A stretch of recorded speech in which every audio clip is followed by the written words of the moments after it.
Hello and welcome to today's video from 7th Circle Gaming. This review or analysis is a game I've wanted to talk about for a while. It's called Tom Clancy's Endwar. I know it's a bit of an older game, but it's one that I have wanted to talk about for a while. We're going to start, as we always do here, with the disclaimer. First off, the game was purchased quite a long time ago, so it is a sunk cost. It has been played multiple times on multiple difficulty settings, easy and normal or their equivalent.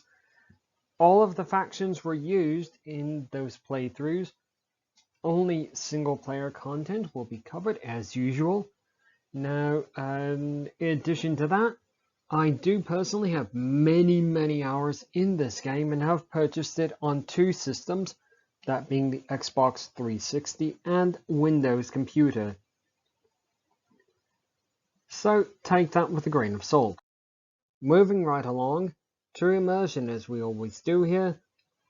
Immersion, we do find that the game has earned an 11 out of 15. Most of that is due to its voice interface. Being able to talk to the computer and have units respond does add a significant amount of immersion. There is some player agency to be gained from the game. It presents the player with three separate factions and multiple task forces within that faction that have their own upgrade trees and their own units that are attached to them. It does attempt to use stats focus as another method to immerse the player, because well, obviously there are statistics for all of those upgrades and what those units can do and what they're best against. However, as we're going to talk about in the difficulty setting, there are some hidden stats that can negatively impact it. Now, the game does also use challenges. It's not an easy game on Windows. It presents players with many tactical challenges and strategic challenges on the map, although those are somewhat limited to picking options A or B, but it's not without its strategic puzzles. Now, it does have a story, and for some players that story will be very important. For others, it won't necessarily be all that important. Largely, it comes down to which faction the player is using at the time and wants to win. So the specific story elements don't matter as much as getting your particular faction that the player is playing to win. Graphically, it's not a terrible game. It does immerse the player by presenting them with a world that they recognize and cities and places that they may have even visited. And unfortunately, it is somewhat becoming more relatable day by day. So, for all of these reasons, I do believe, has earned an 11 out of 15. Very immersive game. Now, difficulty. The game does provide only a couple of basic levels of difficulty, equivalent to normal, medium, and hard. The interface is simplistic, as you can see from the screen above, although there are some options that are really only available through that clickable user interface. They aren't usable through that voice interface, and that's one of the nice things about the game. It does allow that voice interface and makes things very simple, so that the user interface can be avoided if one prefers simply to talk to their computer.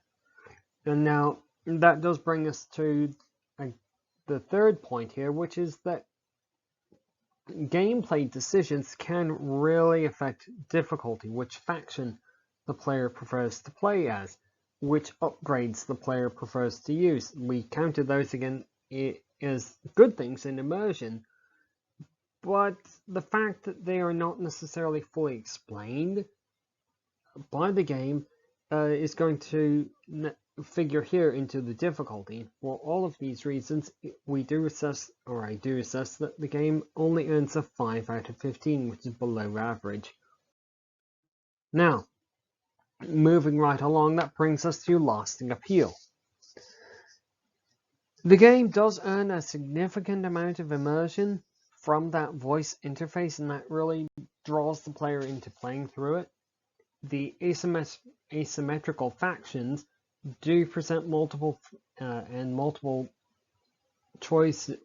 paths to victory and multiple upgrade paths for those particular units do increase the playtime of the game. Those strategic choices are limited, as we mentioned before, largely to option A or option B. But the fact that those do exist offers some replay value. And playing through the game as additional faction, or as a different faction, or making different choices does give it some lasting appeal. And one of the things that's largely something subjective about this game is that achieving a victory in the game does seem to represent a significant achievement. Getting that high score at the end of the mission is a relief, because it does draw the player in by letting them converse with their computer, sort of like they were using a walkie-talkie. The game does have additional modes to use to engage with it.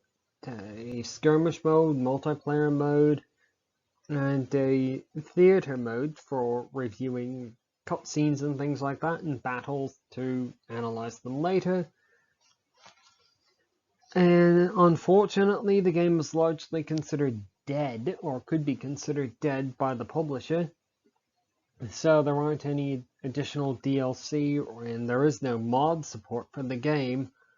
So largely based on the fact that it has additional game modes and it does support multiple playthroughs, it has earned an 8 out of 15, which is just slightly above average.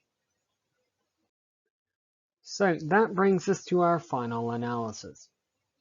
And the final analysis, we do rate the game at 8 out of 15, which is just slightly above average. Average in a out of 15 system is essentially 7.5.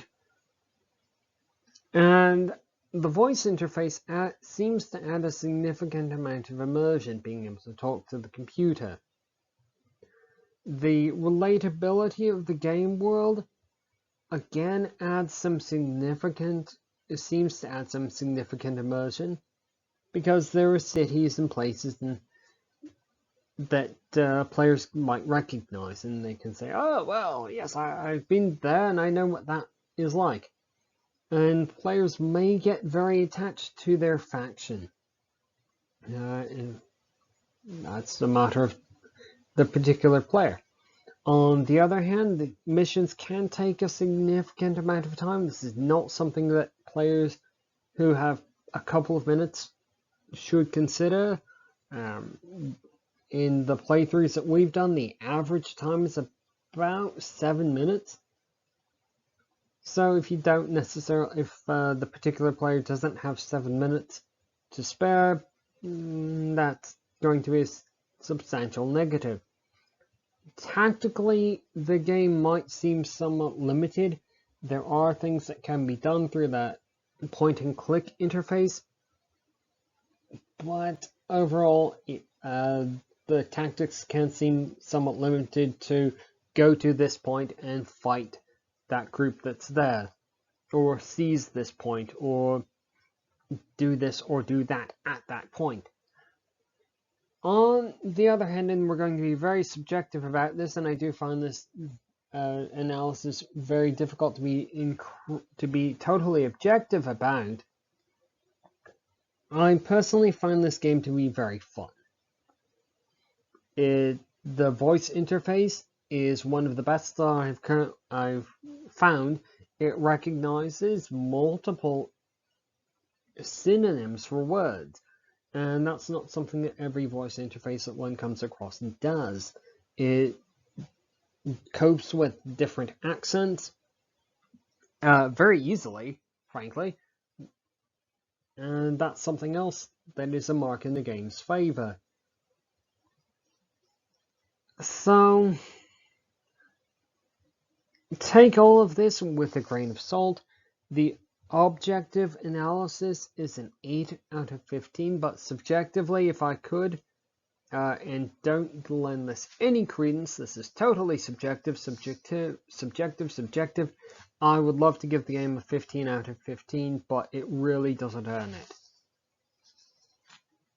And that's really all I've got to say about this game. Goodbye.